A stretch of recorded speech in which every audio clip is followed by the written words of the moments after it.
मानदेश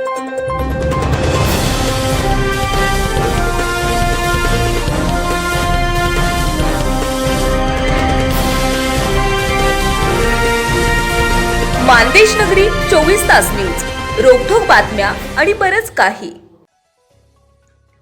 राष्ट्रवादी काँग्रेस शरदचंद्र पवार पक्षाचे प्रमुख शरद पवार यांनी मुख्यमंत्री देवेंद्र फडणवीस यांच्यावर पलटवार केला आहे.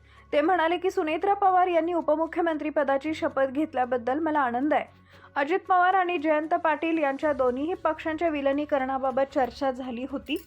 मुख्यमंत्री फडणवीस त्या चर्चेत सहभागी नव्हते, मग त्याबद्दल बोलण्याचा त्यांना काय अधिकार होता, असा प्रश्न त्यांनी उपस्थित केला आहे. बारामती इथं झालेल्या पत्रकार परिषदेत राष्ट्रवादी काँग्रेसचे संस्थापक शरद पवार यांनी भारत आणि अमेरिका यांच्यातील नव्या व्यापार कराराबाबत सावधगिरीचा इशारा दिलाय. कराराचा संपूर्ण मसुदा अद्याप सार्वजनिक झालेला नसला तरी आतापर्यंत समोर आलेल्या बाबींवरून भारतीय शेतकरी आणि कृषी क्षेत्रासाठी चिंता निर्माण होत असल्याचं त्यांनी नमूद केलंय.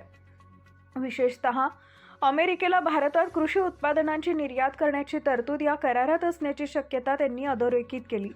ही बाब देशातील शेती व्यवस्थेवर प्रतिकूल परिणाम करू शकते, असं त्यांचं मत होतं. या पत्रकार परिषदेत पवार यांनी केंद्रीय अर्थसंकल्पावरही भाष्य केलं.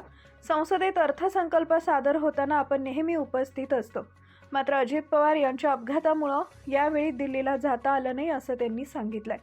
सभागृहात थेट उपस्थित राहून अंदाजपत्रक ऐकण्याची संधी मिळाली नसली तरी उपलब्ध माहितीनुसार काही मुद्दे लक्षात घेता, असं ते म्हणाले. सामान्य नागरिकांवर नवीन कराचा बोजा टाकलेला नाही, ही बाब समाधानकारक असल्याचं त्यांनी स्पष्ट केलं आहे.